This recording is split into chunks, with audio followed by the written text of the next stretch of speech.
Ya, Ah, di refresh. mantap. Oke. Oke.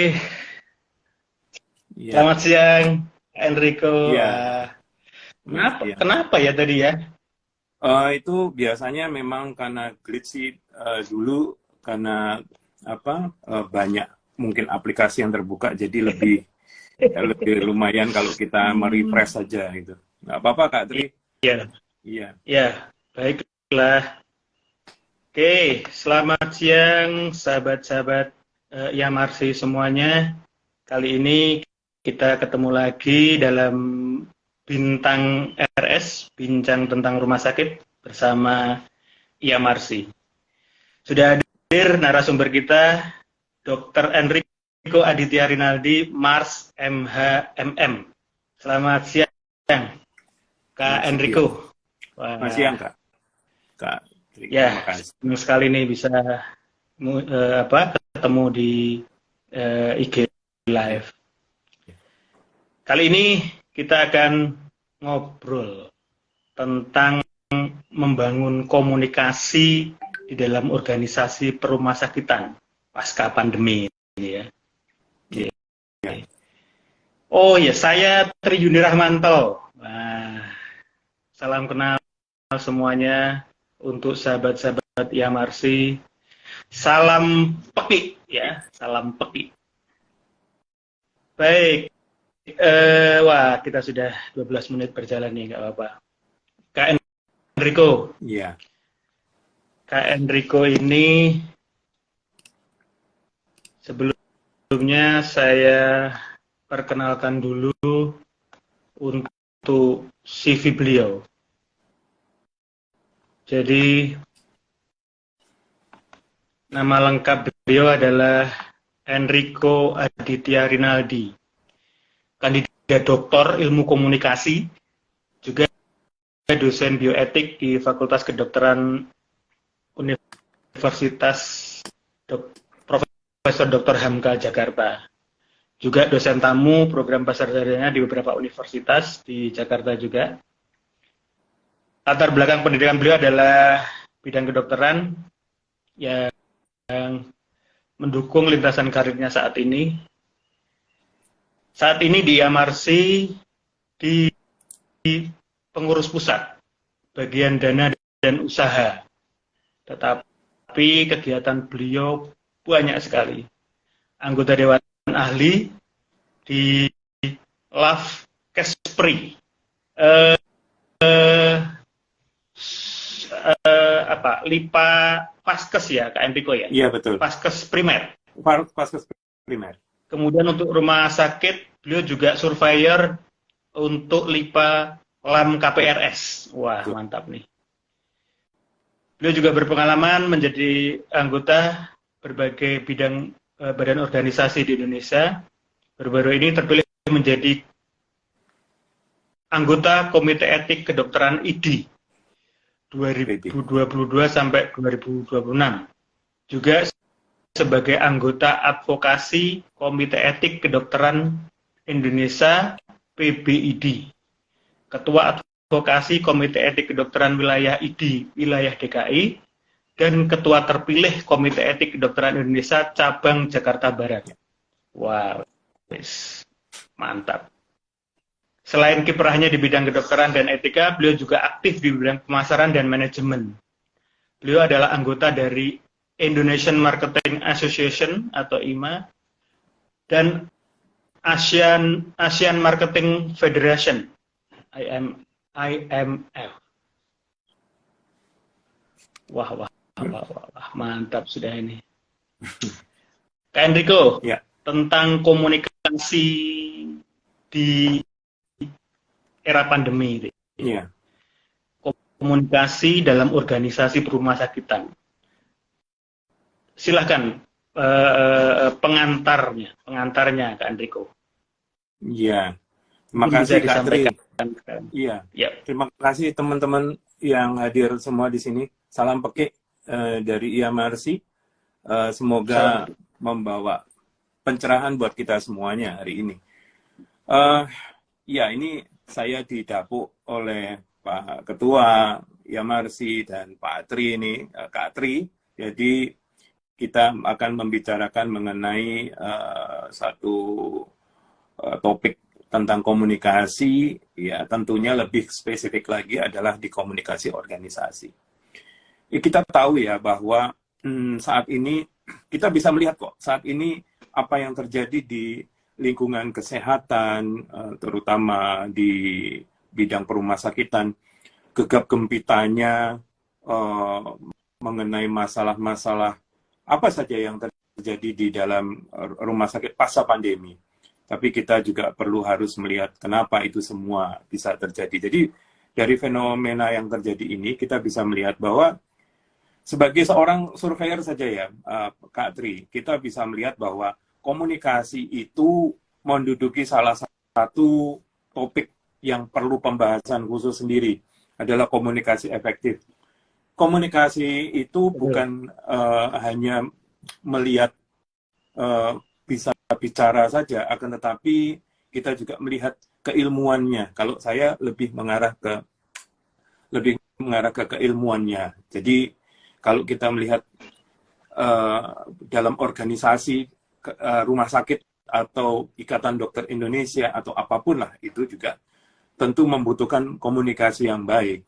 Jadi untuk membangun komunikasi organisasi itu harus berlangsung dengan baik untuk bisa lebih berkembang. Karena kita percaya bahwa organisasi yang baik itu adalah organisasi yang bertumbuh, growth-nya terlihat, kemudian bisa mengembangkan value yang ada.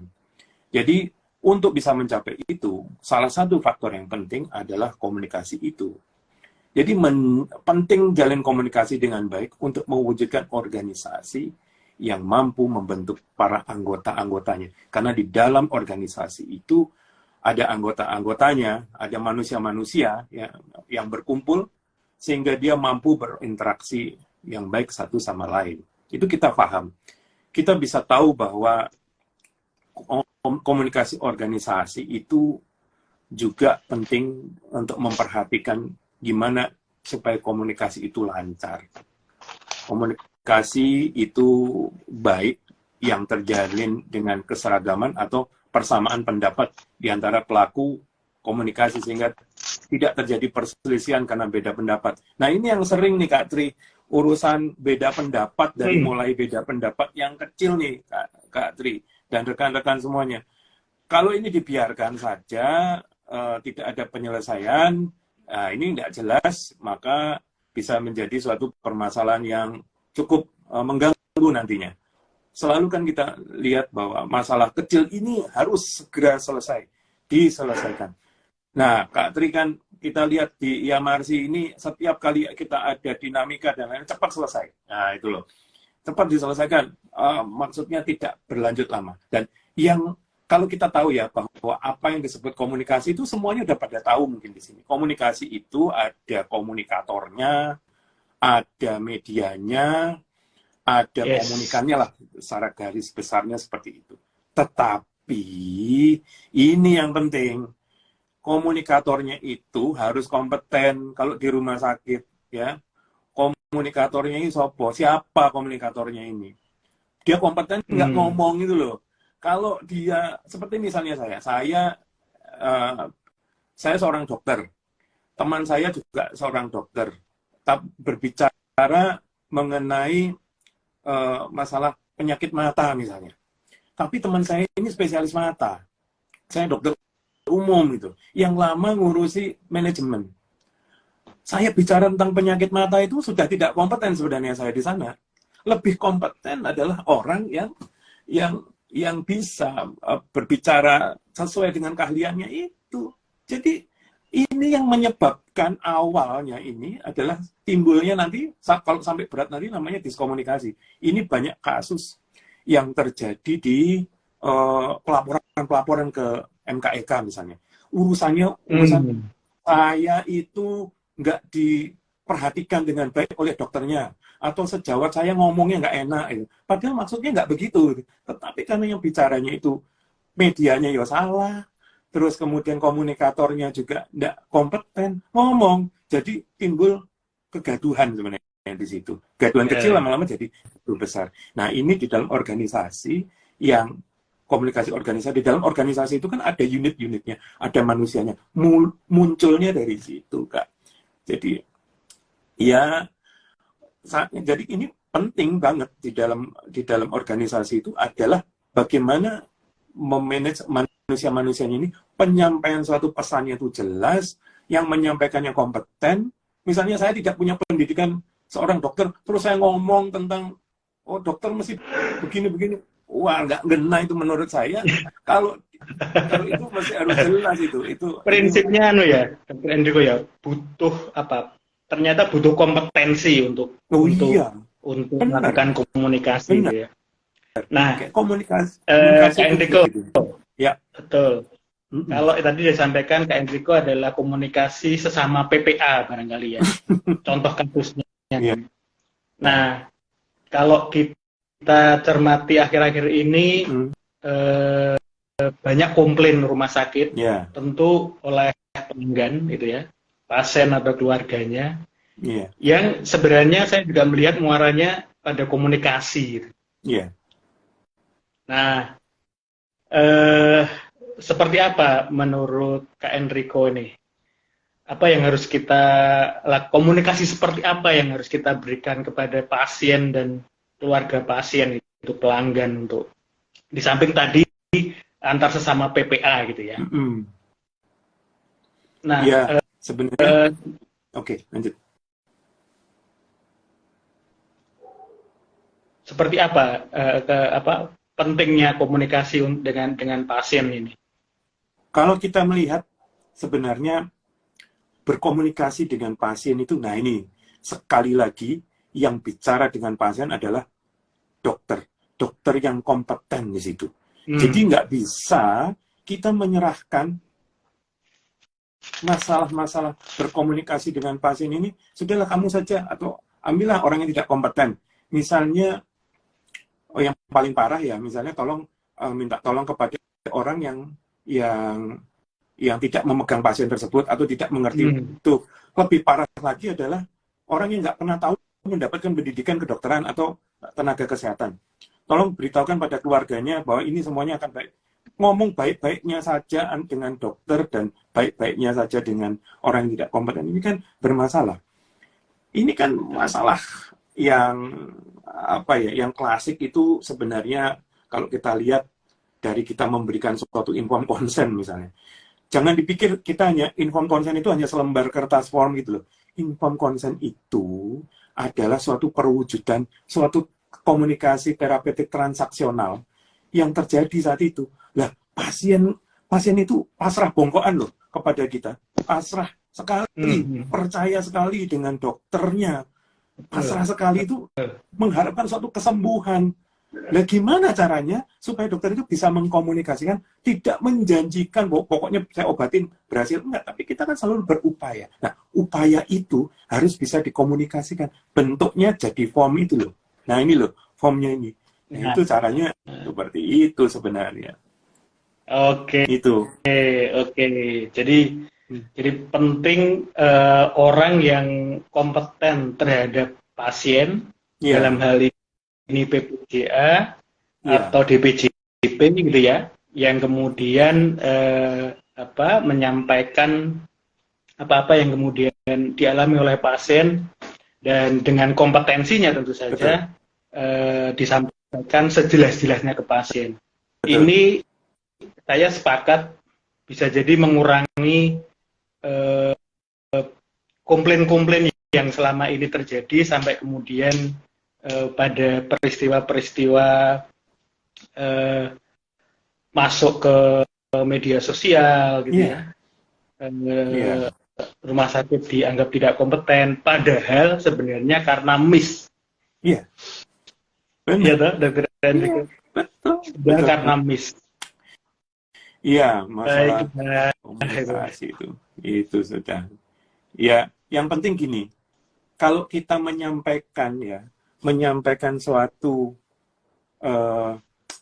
saya ingin mengkomunikasikan sesuatu hal. Kayak tadi seperti Kak Tri bilang, ini loh, Dr. Enrico, kita mau menyampaikan satu, sesuatu kepada pasien, jelaskan sejelas-jelasnya pada saat waktu yang memungkinkan ya. Jadi masih harus cepat, kompeten, dan benar-benar straight to the point pada saat itu. Tetapi juga mengerti dalam kondisi apapun di situ. Jadi sepintar apapun juga keilmuan yang kita punya, akan tetapi kita tidak mampu melakukan suatu komunikasi yang baik. Yang komunikasi kan yang baik itu kan mendapatkan feedback dari yang komunikator, dari komunikan itu kepada kita, itu bisa diterima. Ngerti pora, ngerti nggak maksud saya? Jadi dari pembuatan inform consent di rumah sakit itu adalah suatu kesepakatan atas suatu kesepahaman.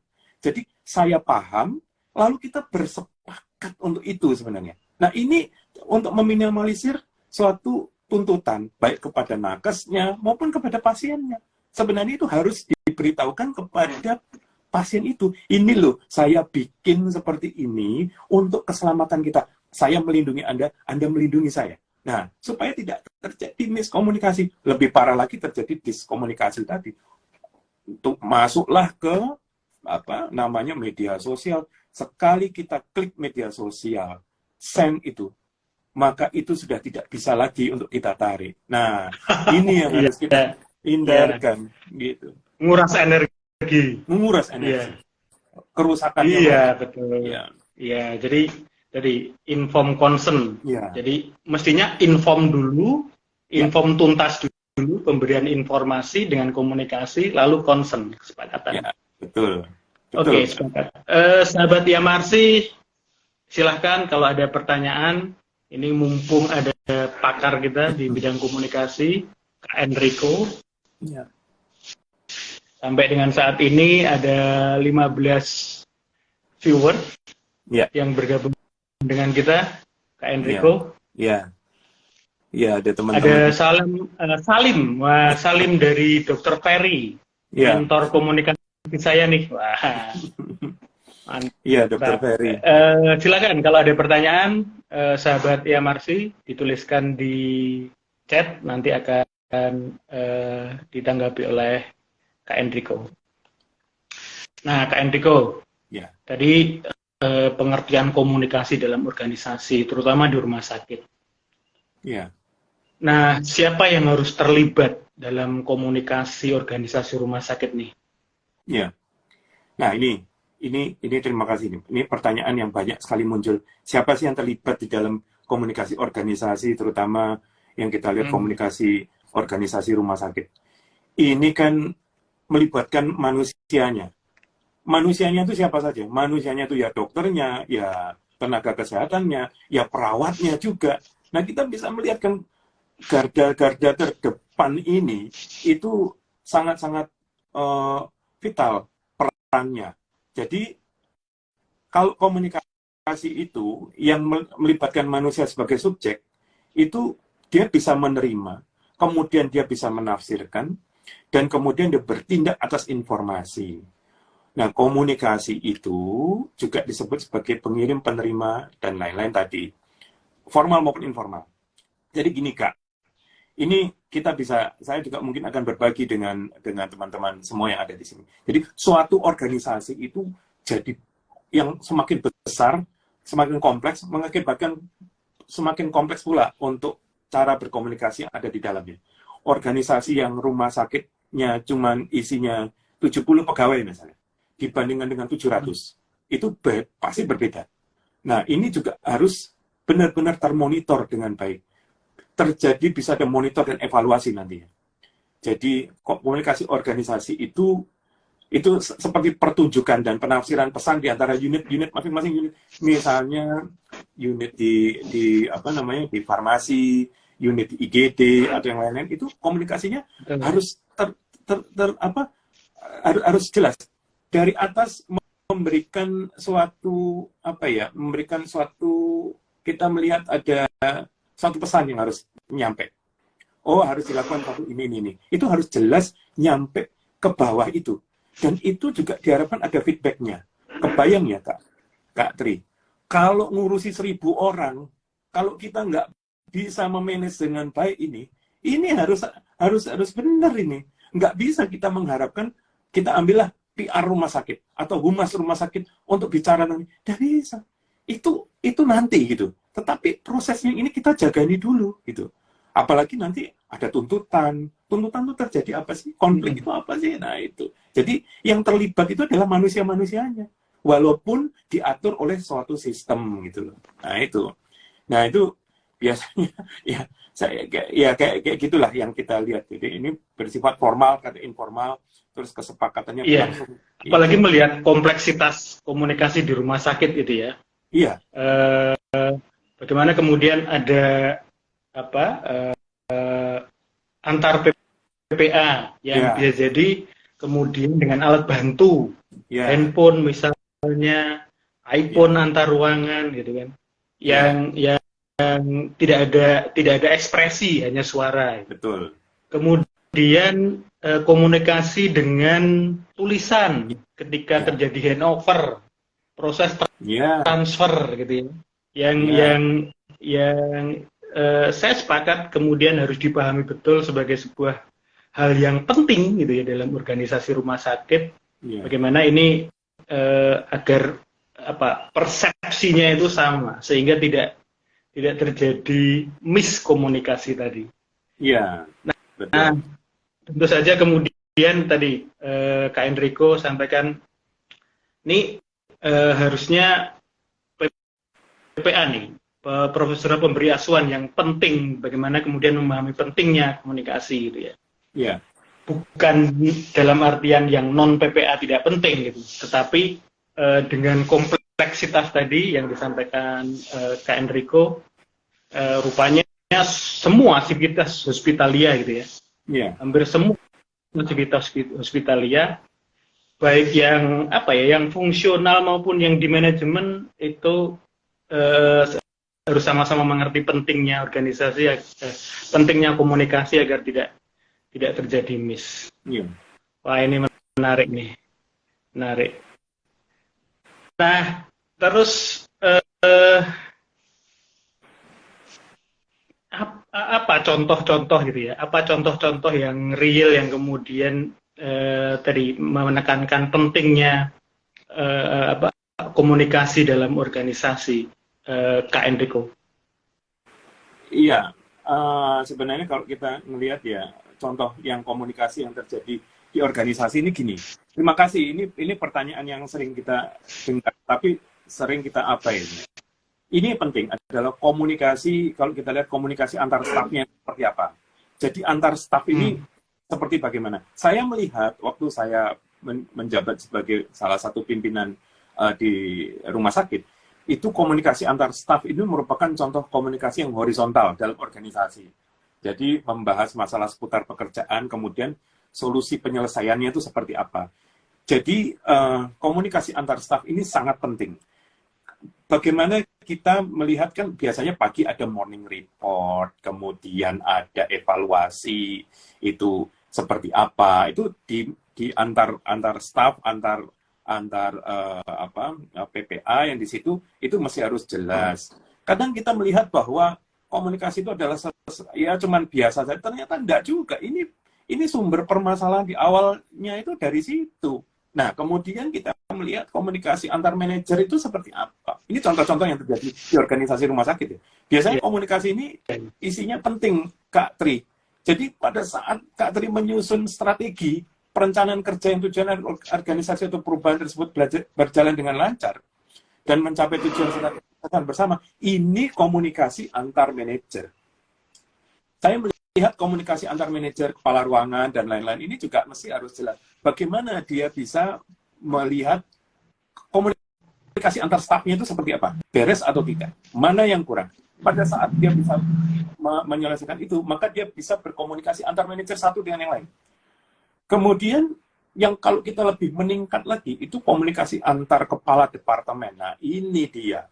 Kepala departemen ini jangan melihat hanya mendapatkan laporan. Ini agak apa ya namanya, tidak bisa diabaikan. Jadi kalau komunikasi antar kepala departemen itu biasanya kan untuk melakukan koordinasi. Kepala departemen itu biasanya melakukan koordinasi, kemudian berfungsi juga menyebarkan informasi, dan menyelesaikan masalah yang terjadi di organisasi itu atau di rumah sakit dan memberi solusi. Nah, sekali lagi di awal saya sudah bilang bahwa untuk kita pada saat pasca pandemi ini, kenapa bisa ini euforia setelah lepas dari pandemi ini, komunikasinya harus dibereskan kan, nggak terima. Ini banyak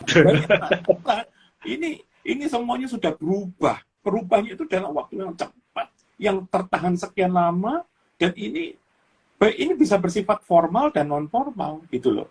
Jadi ya itu tadi komunikasi yang biasa terjadi itu komunikasi antar staff, kemudian antar manajer, terus kemudian antar kepala departemen ini sangat penting. Dia harus berfokus pada solusi, bukan berfokus pada masalah. Nah, masalah ini yang sering malah dijadikan fokusnya, padahal sebenarnya tidak. Ya, ada komunikasi konsep-konsep yang komunikasi vertikal, yang horizontal seperti tadi, dan komunikasi yang lain. Dan kalau kita sudah bisa membereskan itu, kita akan melangkah membuat strategi itu gampang, lebih ringan. Gampang mungkin tidak, tetapi lebih ringan.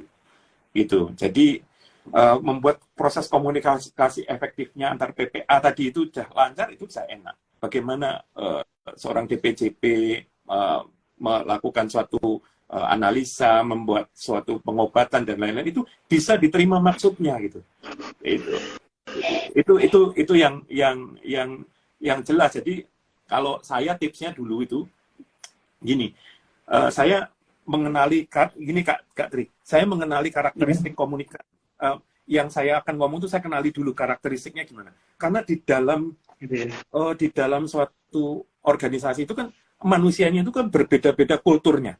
Saya tidak bicara tentang komunikasi ritual ya. Nah, itu kan berbeda, agama, suku, budaya itu berbeda. Orang Jawa Tengah dengan Jawa Timur kalau ngomong itu berbeda. Ini bisa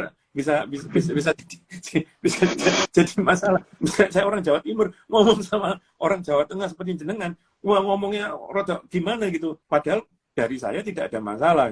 Lah kalau ada laporan, orang itu kok kasarnya minta ampun dong kalau ngomong dong. Saya nggak nyaman kerja. Loh, padahal orangnya baik. Kalau ngomong dengan saya. Nah, itu hal-hal yang seperti itulah. Ya, jadi, ya untuk menentukan strategi komunikasinya, saya harus tahu karakteristik komunikasinya dulu, terus prinsip dasarnya gimana.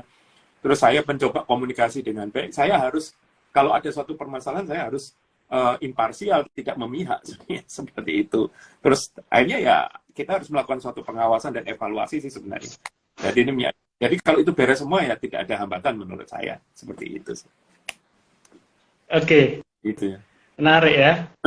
Bagaimana kemudian komunikasi ini apa ya, pegang peranan penting ya, dalam keberlangsungan organisasi. Yeah. Dan di pasca pandemi ini sebenarnya ada banyak yang kemudian bisa kita adopt gitu. Kita dulu sebelum pandemi rapat barangkali kita harus ketemu, tetapi pandemi ini mengajarkan komunikasi yang semacam ini, IG live gitu kan, sebenarnya bisa bentuk komunikasi yang baik menurut saya gitu ya. Tentu dari sisi efisiensi dan efektivitas gitu ya. Yeah. Dan tidak mengurangi makna dari pentingnya komunikasi. Gitu. Yeah. Begitu Kak Enrico. Iya. Yeah. Karena materi kita kan dan pasca pandemi gitu ya. Iya, benar. Pasca pandemi. Iya. Itu nggak cuma organisasi besar seperti rumah sakit. Di klinik juga sama seperti itu. Jadi dengan mulai banyaknya pasien yang datang, kemudian mulai berangsur-angsur, kita bisa melihat pasien datang berangsur-angsur banyak, kesiapan kita, terus terjadi perubahan yang dulunya bisa ditolerir, sekarang tidak bisa ditolerir lagi. Itu harus dikomunikasikan ke masing-masing. Kalau dari rumah sakit atau kliniknya internal itu gimana untuk bisa disampaikan kepada pelanggan, sehingga nanti terlihat itu value-nya. nanti kita bisa melihat reputasinya masih reputasinya jadi terjaga gitu. Ada beberapa kan yang sebenarnya dari rumah sakit yang agak apa namanya malah kedodoran karena padahal rumah sakitnya bagus, alat-alatnya luar biasa canggih, tetapi tidak mampu untuk dijual karena permasalahan pertamanya adalah tidak bisa mengkomunikasikannya. Komunikasi itu bukan hanya masalah kita flyer atau apapun lah atau iklan, enggak juga. Tetapi ternyata yang sekarang pasien datang itu nyari value-nya. Ini rumah sakit ini seperti apa? Oh, sebelum pandemi dia bagus, sekarang makin bagus lagi. Itu harus bisa dikomunikasikannya dengan baik. Gitu. Yang penting adalah salah satunya itu. Nah, etika itu juga dijaga sekali. Kalau kami di Ikatan Dokter Indonesia itu memperhatikan sekali mengenai masalah etik ya, masalah etik. Karena saya dan guru-guru saya itu selalu oleh guru-guru saya, profesor-profesor saya itu selalu ditekankan. Kalau manusia itu nggak beretika itu, waduh, susah. Tapi lebih parah lagi, bagaimana kamu mau menegakkan etika kalau kita jadi pelanggar etiknya? Nah itu, nah ini yang selalu oleh guru-guru saya ditekankan seperti itu. Ya, nggak boleh itu seperti itu. Nah, karena kita di kesehatan itu banyak yang namanya barrier-barriernya itu. Tetapi semuanya kalau itu dijalankan dengan baik, insya Allah mudah-mudahan kita tidak ada masalah gitu sih. Oke. Nah, ini menarik, Kak Enrico. Iya. Salah satu perkembangan gitu ya, karena pandemi adalah telemedicine. Ya. Telenursing atau tele-tele lainnya lah. Artinya bahwa pelayanan kesehatan sudah bisa mulai dilakukan dengan virtual. Ya. Nah, pandangan etisnya seperti apa, Kak Enrico? Nah, ini benar. Ini yang terjadi. Terima kasih, Kak Tri. Ini dulu kan masalah telemedicine, ini kan masalah abu-abu. Ini gray area. Tapi sekarang, kebayang ya, pada saat pandemi waktu itu, saya menjalankan serumah sakit yang hampir seluruhnya dokter IGD kami itu kena tertular IGD lumpuh. Ya, ingat betul. Gimana caranya? Itu kita semuanya mengalami. Kita ini penyintas sebenarnya. Jadi kita melihat banyak hal yang terjadi saat itu sebenarnya. Nah, sama. Ya, saya kena juga. Sama.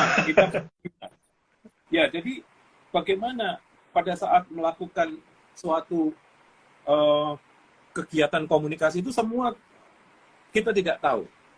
Jenis penyakitnya juga apa, bagaimana cara menanganinya, obatnya apa nggak tahu.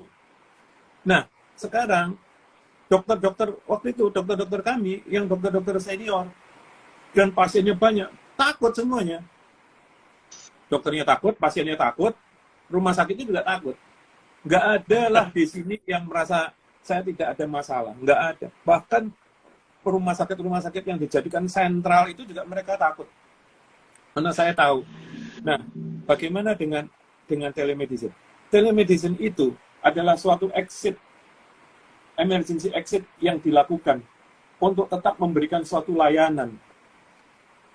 Kan akhirnya telemedicine itu diperbolehkan dalam kondisi yang saat itu sangat-sangat membutuhkan suatu keputusan yang tepat. Kebayang kalau pada saat itu tidak diperbolehkan, orang yang menderita penyakit saat itu di luar COVID, apa yang terjadi? Apakah kita sebagai tenaga kesehatan membiarkan hal itu? Oh ya, tidak boleh. Ya, kita punya Good Samaritan's Law. Apapun yang kita lakukan demi kemanusiaan itu lebih utama. Itu yang kita akan lakukan saat itu. Jadi, itu tadi sebenarnya adalah suatu bentuk komunikasi terapeutik, transaksional, interpersonal communication yang dilakukan oleh kita sebagai tenaga kesehatan, sebagai insan civitas hospitalia yang melakukan itu supaya masyarakat itu tetap bisa mendapatkan layanan di kita. Bahkan muncul saat ini luar biasanya adalah kita punya aplikasi-aplikasi yang memudahkan mereka semua. Jadi suatu profesi mulia, tenaga kesehatan ini, baik itu dokter, perawat, bidan, dan lain-lain, itu masih tetap keep in touch. Kalau menurut pandangan saya pribadi, telemedicine itu adalah suatu bentuk komunikasi yang dibangun secara digital untuk kesehatan. Nah, itu kita bisa melihat saat ini. Pesan obat juga bisa lewat aplikasi. Berbicara dengan dokternya bisa dengan aplikasi. Yang dulunya itu tidak boleh, kita nggak ketemu dengan pasien. Tapi ada beberapa. Sekarang yang terjadi ya, Kak Tri, sekarang yang terjadi. Semua orang kangen ketemu sama dokternya. Kangen semuanya pengen. Sebenarnya itu adalah suatu bentuk rasa, waduh saya kok udah lama nggak ketemu sama dokternya ya. Ini perawat di IGD ini dulu baik banget sama saya. Saya udah lama nggak ketemu. Saat ketemu, wah saya udah sembuh malah di sana. Kita sama-sama penyintas. Nah, itulah cerita itu. Ada suatu bentuk komunikasi juga sebenarnya medicine itu secara digital. Ya, tetapi sekarang kan pada akhirnya diregulasikan gitu ya. Betul. Telemedicine diregulasikan. Artinya sudah di dalam tanda kutip diperbolehkan oleh pemerintah, tentu dengan segala fasilitas. Ya. Yang ini ada sisi penting komunikasi tadi yang tetap harus dijaga menurut saya. Betul. Bukan begitu ya, Kak Enrico ya? Iya. Nah, menurut Kak Enrico, ini setelah pasca pandemi ini, yang tele begini akan justru berkembang, atau kita kembali in touch tadi, atau kita harus kembali pada harus ketemu langsung gitu. Iya. Jadi kalau kita lihat ya, kemajuan teknologi itu hanya sekejap mata sudah luar biasa.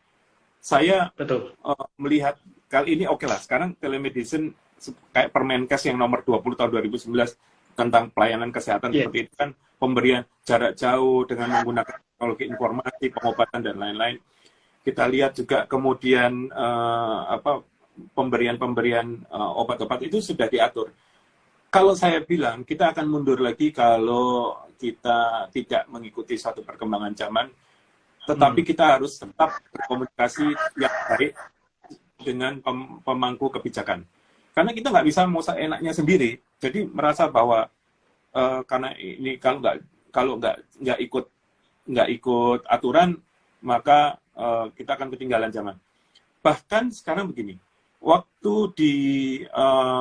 saya lihat di marketing forum itu sudah marketing 5.0, sudah AI, artificial intelligence sudah dibikin.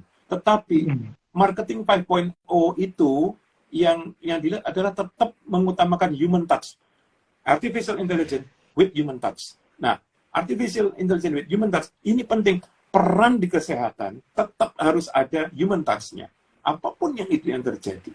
Nah, itu kami di pemasaran juga waktu itu, karena saya ada di berbagai ilmu ya. Jadi, saya melihat bahwa nggak bisa ini orang kesehatan itu melepas begitu saja, misalnya dengan yang jawab robot gitu.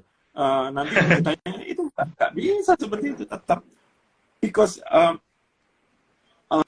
health is art gitu loh. Jadi kita tuh adalah bahkan satu dokter dengan dokter yang lain mengobati satu penyakit mempunyai pandangan sendiri-sendiri. Iya. Bahkan penanganan suatu, kalau ini jahitnya harus begini, jahitnya harus begini. Ini harusnya ambilnya begini. Nah, itulah. Itu yang mungkin yang kita lihat tentang kemajuan suatu teknologi harus disikapi dengan baik. Dan arif ya tepatnya gitu. Itu. Menarik ya, Kak Enrico ya. Yeah. Jadi saya sepakat dengan Kak Enrico. Kita harus teknologi itu harus kita ini. Yeah. Harus kita sikapi, kita beradaptasi gitu ya. Tapi filosofi atau inti dari pelayanan kesehatan tentu tidak bisa kemudian digantikan oleh serta-merta robot gitu ya, tidak bisa. Iya. Baik, Enrico. Ya. Nah, kita kembali nih ke ke komunikasi organisasi. Ya. Ada banyak sebenarnya kasus-kasus tentang yang muncul akibat komunikasi. Ya. Tapi dari pandangan Kak Enrico, kasus apa yang sering terjadi yang ini harus kita antisipasi gitu lah. Terutama organisasi rumah sakit ya Kak Enrico. Yang sering terjadi agar kita semua para ahli manajemen rumah sakit itu antisipatif lah maksudnya. Oh ini menurut saya ini yang harus saya ini dan penyelesaiannya akan seperti apa? Iya. Ya ini pengalaman saja waktu itu ya Kak Tri. Ya. Jadi tiba-tiba saya itu biasanya kan kalau dalam satu organisasi seperti di rumah sakit itu ada suatu informal dulu. Mereka itu ada suatu pembicaraan yang rasanya begini. Dokter, rumah sakit ini ada suatu pembicaraan bahwa ada perubahan kebijakan yang dibikin. Yang bikin siapa? Yang bikin itu ownernya rumah sakit gitu. Nah, itu. Ownernya rumah sakit. Apa itu? Tentang apa ya? Nah, gajinya itu loh. Katanya mau ada dipotong. Karena ada perubahan ini. Waduh. Nah, terus pihak rumah sakit itu belum memberikan, pihak manajemen rumah sakit itu belum memberitahukan kepada karyawan gitu. Lah karyawan merasa bahwa ini semena-mena di rumah sakit. Waduh, dari demo atau bahkan SDM menggugat dengan ke Disnaker dan lain-lain. Nah, akhirnya ada yang dengan semena-mena owner langsung bilang kepada direktur rumah sakit, udah itu di PHK saja. Apakah itu satu penyelesaian yang baik? Nah ini loh. Jadi perusahaan manapun pasti ada masalah internal. Mulai dari tingkat individu, terus kelompok, sampai ke unit, sampai besar lagi.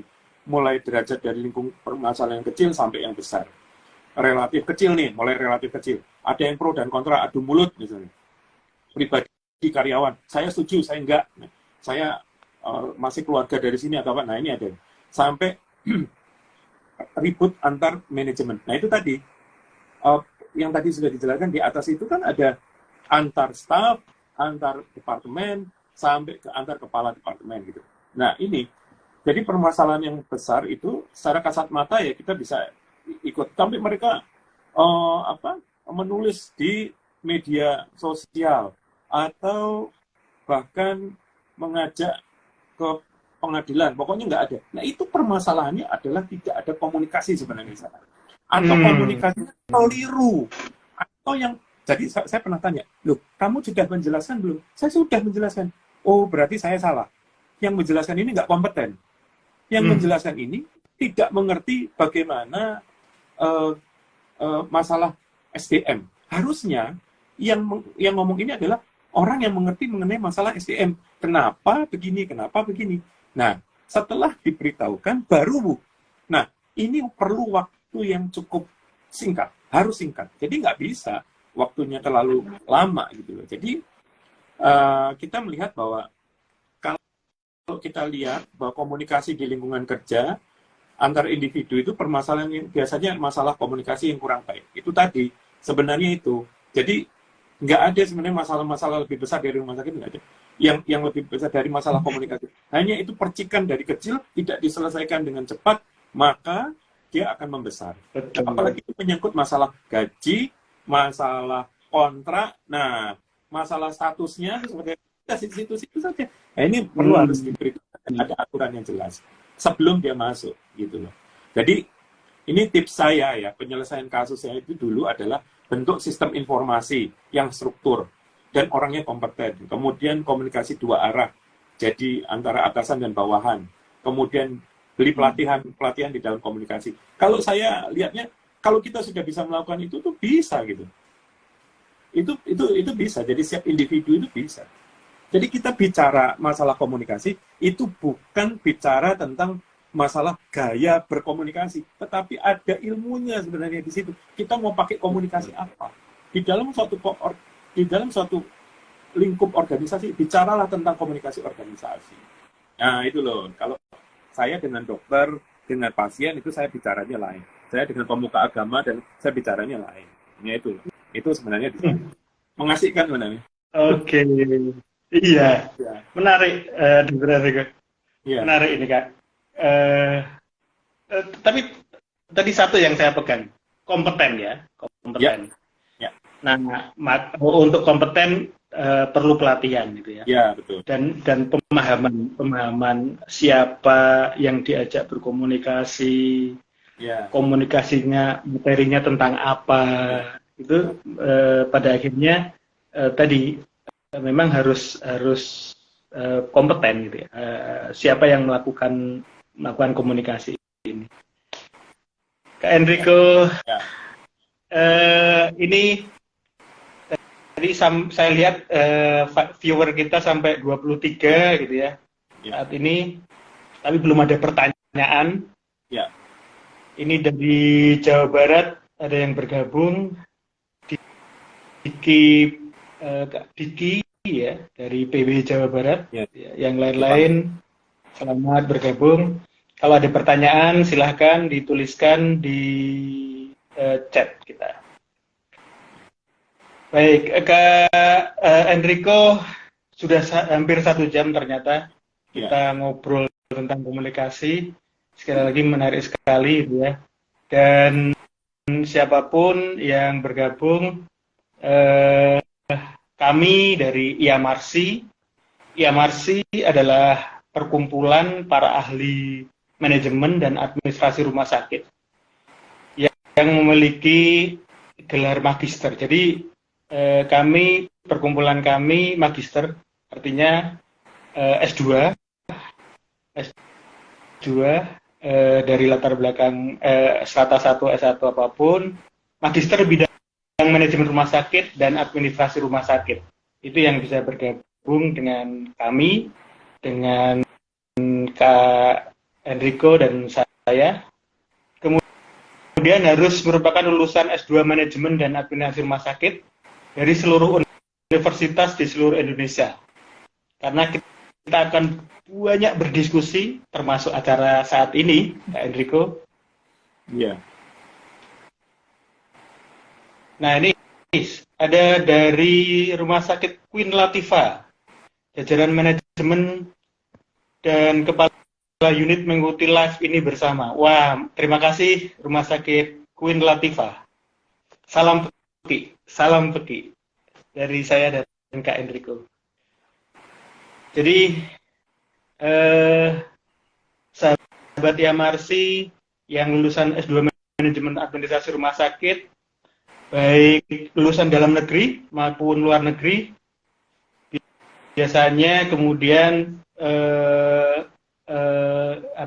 gelar MARS, MPH, MKes, MMR atau MMRS atau MKM, bahkan juga ada yang MM dengan konsentrasi manajemen dan administrasi rumah sakit. Persyaratannya adalah selain ijazah S2 yang legal, kemudian foto dengan background merah, fotokopi KTP, dan biaya registrasinya hanya 50.000 ke rekening IAMRC pusat. Setuju dengan ADART IAMRC, dan link registrasinya adalah bit.ly/reg anggota IAMRC. Jadi lebih lanjut kalau ingin bergabung bisa kontak saya atau Kak Nike. Ini ada di pusat dengan nomor WA 081553017202. Nah, ini dengan Kak Nike.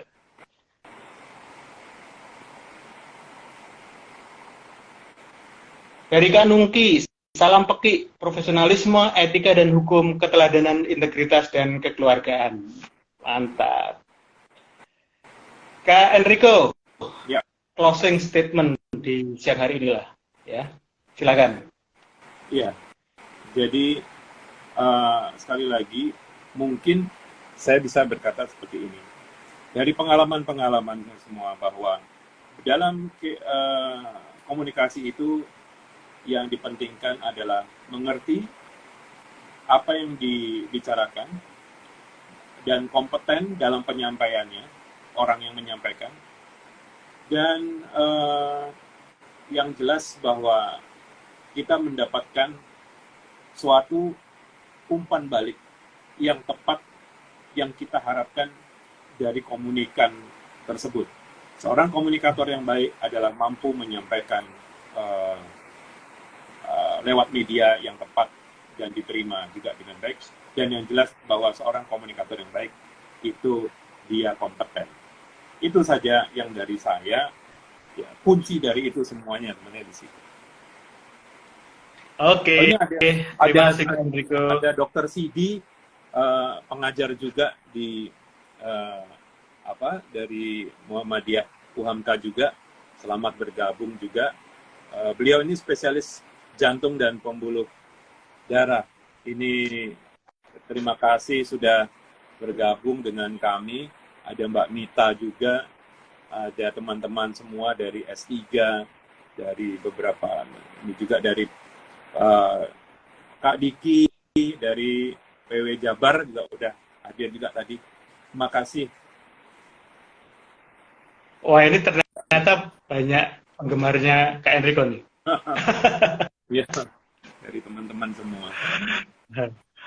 Oke, baiklah sahabat Yamarsi, sampailah kita pada penghujung acara.